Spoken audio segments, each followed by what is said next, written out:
La journée du 11 novembre 2022 était particulièrement chargée pour le président de la République française d'après l'AFP.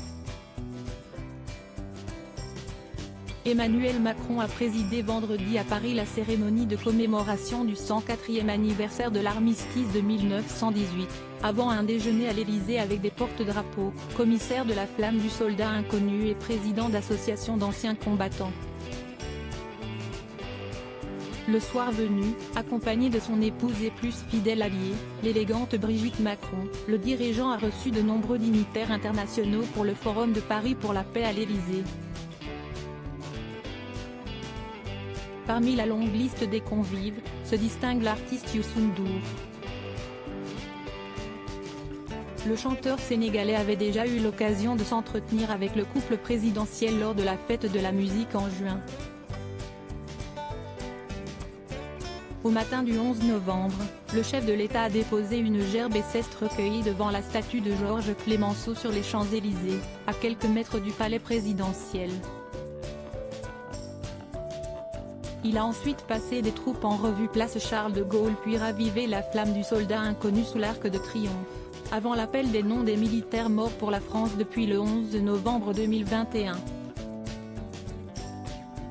Le chef de l'État avait été accueilli à l'Étoile par la première ministre Elisabeth Borne, le ministre des Armées Sébastien Lecornu, les secrétaires d'État Sarah El Haïry, Jeunesse et Service National Universel, et Patricia Mirallet, ancien combattant et mémoire, et le chef d'état-major des armées Thierry Bourcard. Était notamment présent à cette cérémonie l'ancien président Nicolas Sarkozy, la présidente de l'Assemblée nationale Yaël Braun-Pivet, le président du Sénat Gérard Larcher et la maire de Paris Anne Hidalgo, que le président français a salué en compagnie de son homologue argentin Alberto Fernandez. Armistice puis Forum pour la paix. Ce même jour dans l'après-midi, Emmanuel Macron participait au Forum pour la paix qui se tient au Palais Brongniart à Paris, avant un dîner de clôture prévu à l'Élysée. Emmanuel Macron a échangé lors de cette rencontre avec des dirigeants de pays du Sud qui ont appelé à des négociations pour mettre fin à la guerre en Ukraine dont le monde entier subit les conséquences.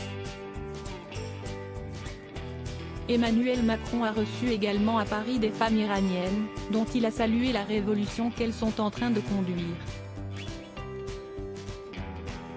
On a accueilli avec beaucoup d'honneur et de plaisir une délégation de femmes iraniennes, a déclaré le président français lors du Forum de Paris sur la paix.